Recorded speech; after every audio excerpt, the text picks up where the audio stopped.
Hey everyone, thank you for coming. We're going to give it a few more minutes before we start, so hang tight.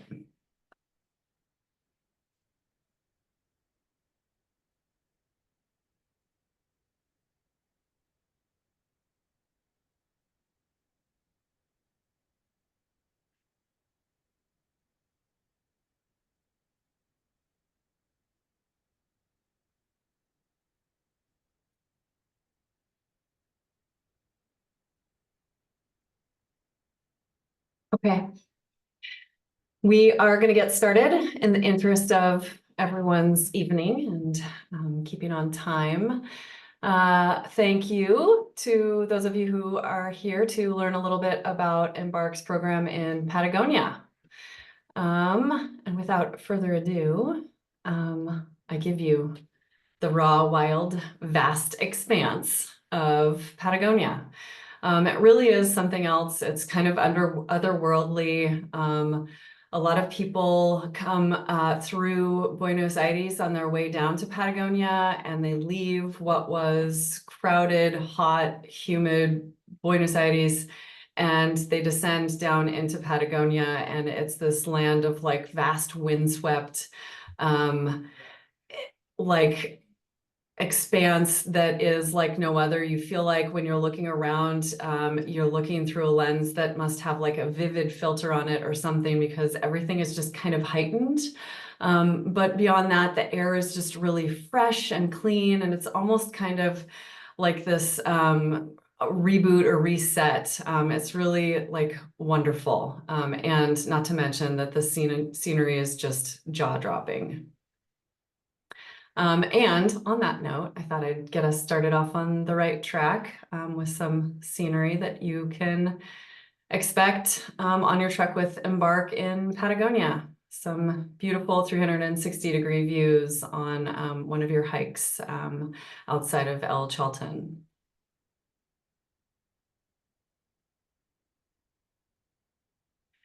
Okay, so to get us kind of started off, some high-level facts about trekking in Patagonia.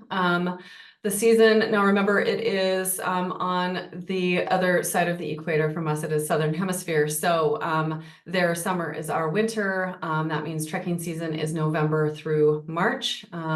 That's when it's supposed to be dry and warm-ish, but something that everyone kind of learns when they travel to Patagonia is that the weather can turn on a dime. It's super volatile, so you can have really warm, enjoyable afternoons, and then in the evening the wind can pick up and be very different.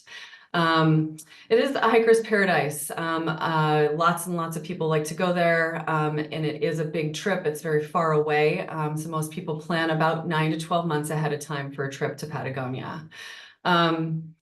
Gear on these treks is easily transported. This is not backpacking in Patagonia. You just carry a day pack and we get your gear from place to place for you. It's lodge-based trekking. You're sleeping indoors with bathrooms, hot showers, fairly Western amenities, electricity, amazing Argentine food. So it is kind of a treat to do these lodge-based treks in Patagonia. Kind of overview of how things are set up. You fly in and out of El Calafate. We are based in several different locations throughout the region. One is El Chaltén, the charming little mountain town nestled over near Fitzroy. The other one is a private reserve called Los Huemules. We also have a stay at a local estancia, like a working ranch. And then we also are based out of El Calafate itself. Highlights of the trip are that we get to stay at that private reserve. That's very much off the beaten path. We stay in this wonderful little refugio lodge at the base of this gigantic glacier where you have the best sunset of your life looking out the window from the refugio. And nobody else is there. It's totally private. It's really special. We also make sure to hit the famed Fitzroy Massif, which everybody associates with the pictures of Patagonia. And we stay at the Estancia after that, which you get to learn a little bit about gaucho culture, which is basically the cowboys of Patagonia are gauchos. And an estancia is a working kind of ranch farm. Back in the day, people used to ranch a lot of cattle and sheep. Now people are kind of growing crops on that land because it's really fertile, but it's a nice way of kind of taking in a really prevalent local cultural thing when you're down there. And not a lot of people do that when they go down there to hike. So it is kind of a highlight of our trips. And finally, no trip to Patagonia or El Calafate would be complete without a trip to the Perito Moreno Glacier. A lot of people say going there and not going to the glacier is kind of like going to New York and not going to Times Square. So we make sure to include that for you in all of our itineraries. This one particular itinerary that we're most passionate about is really unique. And I think I kind of hit on it. It's combining hidden gems with the classics so that you know that you're hitting all of the key things and you're also getting more than you thought that you wanted. This is a little overview of our trek itinerary and how you can kind of visualize it. We have our first night in El Chaltén. And from there, we move on to our private reserve where we are run a couple different hikes. One is Lago del Desierto, and the next one is Lomo del Diablo. And you'll notice that as we progress, we get harder and harder in physical strenuousness. After our night at the Refugio at the private reserve, then we move to our 4 nights in El Chaltén, where we're running day treks to different hiking points. One is Laguna Torre, kind of, as you notice, ratcheting up there in the strenuousness. The next is Loma del Pliego Tumbado, which is that hike where I just showed you the 360-degree view. That is the hardest hike on this itinerary, but the most monumental one is Laguna de los Tres while visiting the Fitzroy Massif. We saved that one for last because it's really special. You get to walk all the way back into town on your own 2 feet after a really long day, and it's super fun.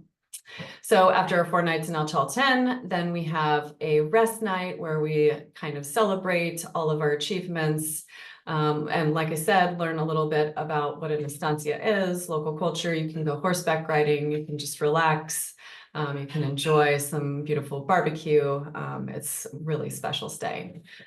Out of the estancia the next day, we visit a petrified forest where you can walk through wood that's been petrified for tens of thousands of years. It's just an easy little walk, but it's something that you don't want to miss. It's really special. And then coming out of that, we have 2 nights in Calafate in order to visit the Perito Moreno Glacier prior to departure.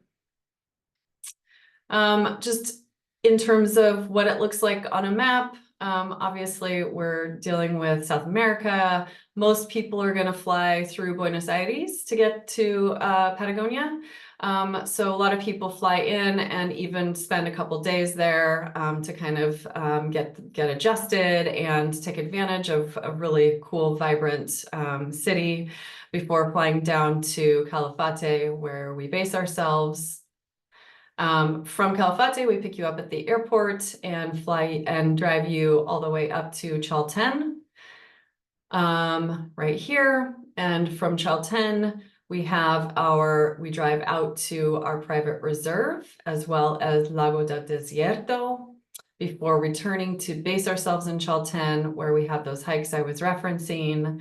And the final hike, we drive you out to the trailhead. You visit Laguna de los Tres and Fitzroy, and then you walk all 14 miles back into Chaltén. Quite the day. After that, we come back down to our estancia on Viedma Lake, visit the petrified forest, then 2 nights in Calafate, and here is the glacier down here. and then one more night in Calafate and then departure. Just a little preview of the hikes. Sorry. What they look like. This is the Laguna Torre hike out of Chaltén, and this is Laguna Torre. This is the Lomo de Plieg Tumbado, again, out of Chaltén. That's what we love about El Chaltén, is that all of our hikes are done just walking out of town or back into town. And there is the summit of Lomo de Plieg Tumbado, pretty monumental scenery. This is Torre and the glacier up here. And this is our walk to the Fitzroy Massif. And our bases, this is the Puesto Cajillero, the refugio that we get to stay at the base of this gorgeous glacier on the private reserve. This is Chaltén, which is the coolest, most serene little mountain town. It's wonderful. You will totally love it. And like I said, what we love about it is you can literally just walk from our lodge out to all of our and back to all of our hikes.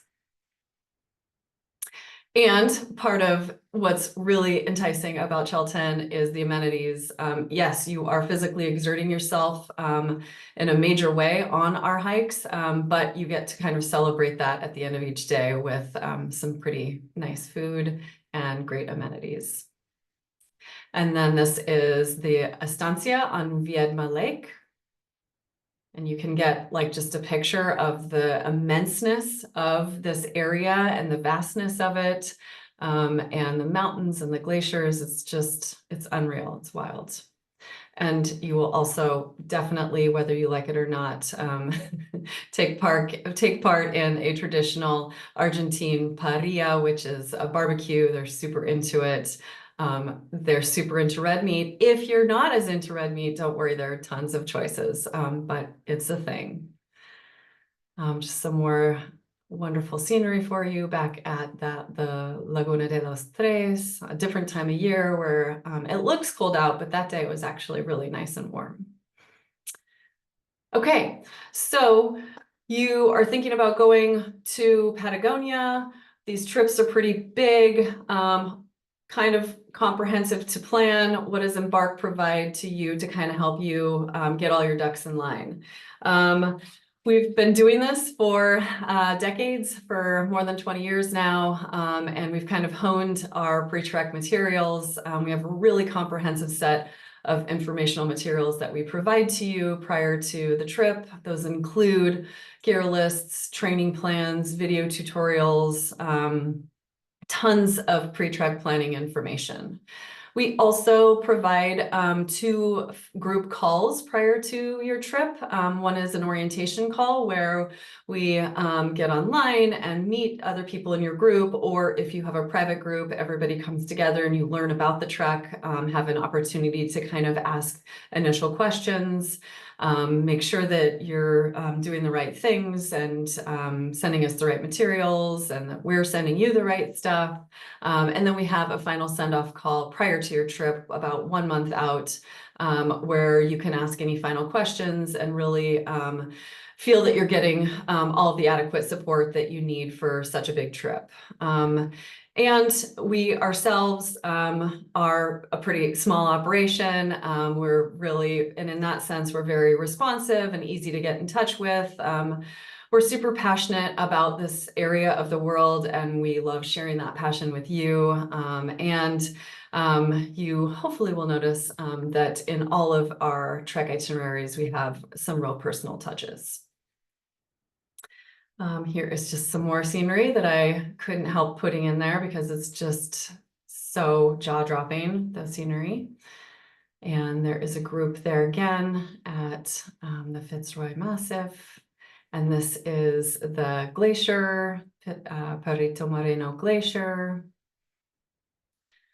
And then final kind of key points about this area, this trip in general.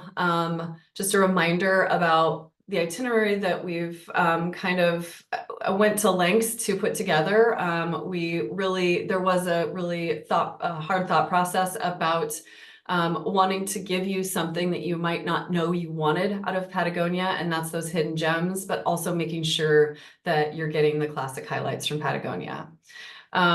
This trip is non-technical. You're not going to be wearing a harness or crampons. You're not doing glacier trekking or anything like that. However, it is a physical endeavor, and training is important. So depending on your fitness level, when you register with us, you're going to need to start training 4 to 6 months prior. Our guides. We pride ourselves on bringing you the best guides, not just good guides, great guides, and in addition to our support staff and the guys who work on the ground in Patagonia. This is their passion. It is their profession. It's not just a job, and they want to share that with you. They're super passionate about this area of the world, and you can really feel that when they're taking care of you and getting you from point A to point B and helping you out along the trail, and then even sharing with you some facts and culture from like their home. These hikes are really compelling. They take you to places that you never knew existed in a really raw and unique environment, and they will definitely leave you with a feeling of gratitude for having just done that. And finally, these trips are challenging, and it is a physical endeavor, but it's also super fun. And here is just a little taste of that. Yeah. Okay, you guys just got back. You just rolled in from Fitzroy. You're back in town. Fitzroy. How does it feel? Amazing. Almost 15 miles, 3,000 feet elevation gain, 10 hours of hiking. And an unreal, unbelievable, literally view Yes. at the top. And the best life we ever had. the best thing is you get to walk back into town on your own 2 feet. Yeah. So hopefully that gives you a little vision of what to expect. Super fun, lots of shared hardship, but bonding at the same time. And with this scenery in the background, never had a better scene for a little cup of Argentine Malbec. Okay. So that is a little information about our program in Patagonia. So at this point, I'm going to open up to questions in the chat if you want, or you can also just submit an email to info@embarkadventures.com. So if you have questions, let me know. Okay, here is one. What is the range of elevation? It showed it on one page, but can you overview? Yeah, I can even go back to that slide, Wendy, I think. So you are not hiking at elevation. Yes, you are getting elevation gain, but this is the range of elevations. So Lago del Desierto, that has minimal, you're hiking along the lake and there is minimal elevation gain. Then we're kind of ratcheting it up from there, where we're doing Lomo del Diablo and we're doing 10 miles with 1,700 feet elevation gain. Then Laguna Torre is a little bit more. And the biggest elevation gain is Loma del Prieto with a 3,600 foot elevation gain. And Laguna de los Tres is very similar. So total days of trek is 9 days. That's correct. It's a 10-day trek, 9 nights. So you're probably looking at travel through Buenos Aires in total at around 12 to 13 total days.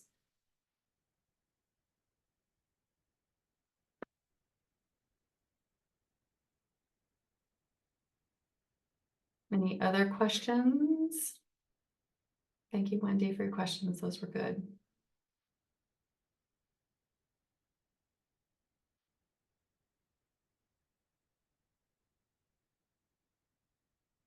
How cold does it get? That is a good question, Lois. Remember I said that this is the summer, but it also is very far south. It can get a little frosty in the mornings and the evenings. That means that in the nighttime it did dip below freezing. And during the day, it kind of is in the, it really depends on the weather at that time of day. We've had everything from, I was just there in February and there were snow flurries one day, but then the next day it was 65 degrees and really warm. But it doesn't get, 20 degrees below freezing or anything.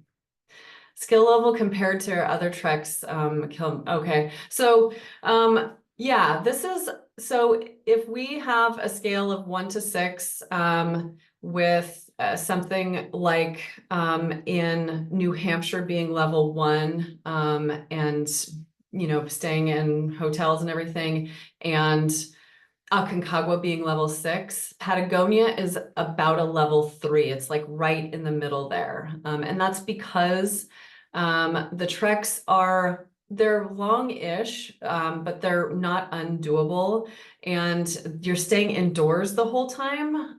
You're not having to camp, which puts a lot of strain on your body, and you can kind of recharge every day. So it's about a 3 out of 6.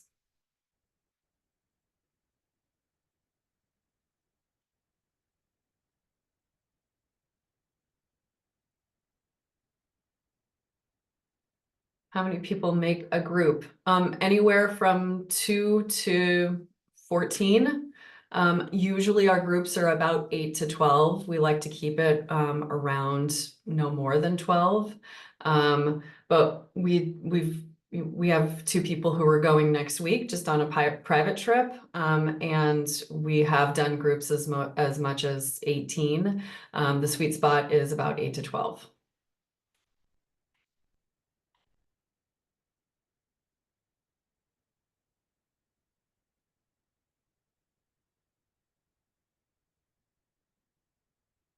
These are good questions. Thank you, guys.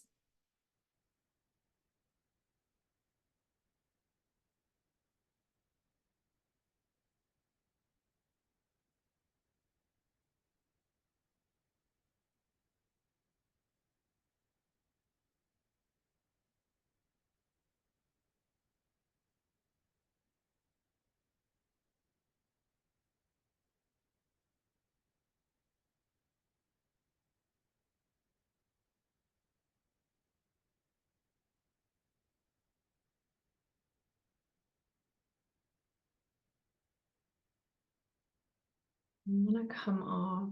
How does the price change with more or less people? The price decreases as you get more people.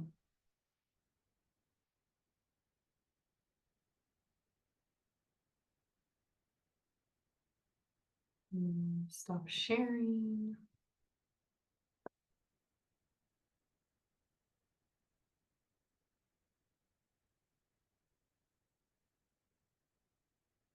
And to answer Christy's question about how the price changes, I'm looking at our itinerary right now for 2025.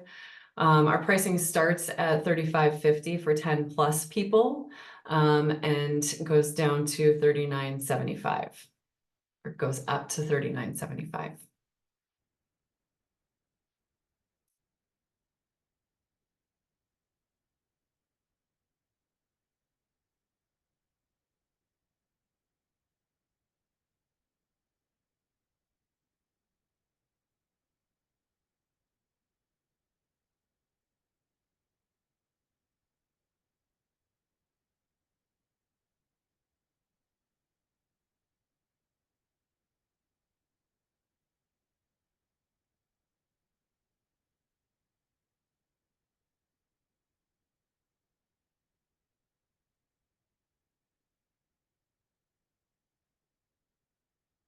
Any other questions? These are great questions.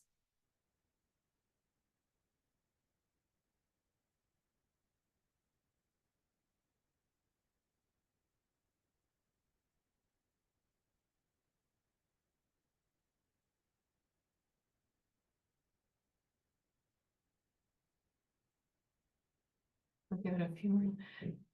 If I don't have 10 people, you help or try to find a full group. That's correct.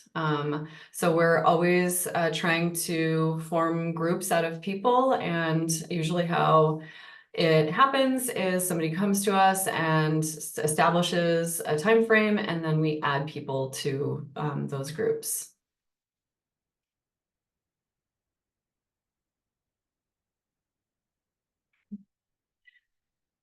Thank you, Lois, for coming.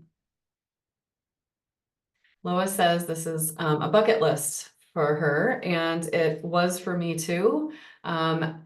And I really wondered going into it when I first went to Patagonia if it was going to live up to the expectations, and it definitely does. It is such a unique location with such a unique kind of feel to it that I wish it's very hard to convey. You kind of have to just go there. But there is a reason why people go there. It's pretty enchanting.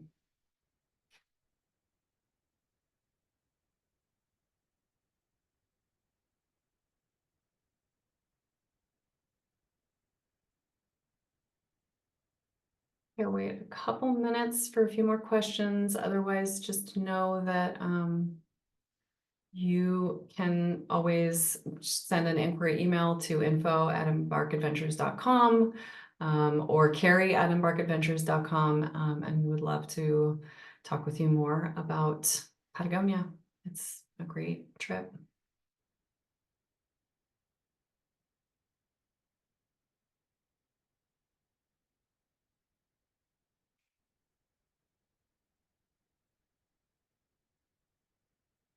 Donovan's asking, is the Patagonia store named after Patagonia? I feel like Donovan can answer that question in the group chat.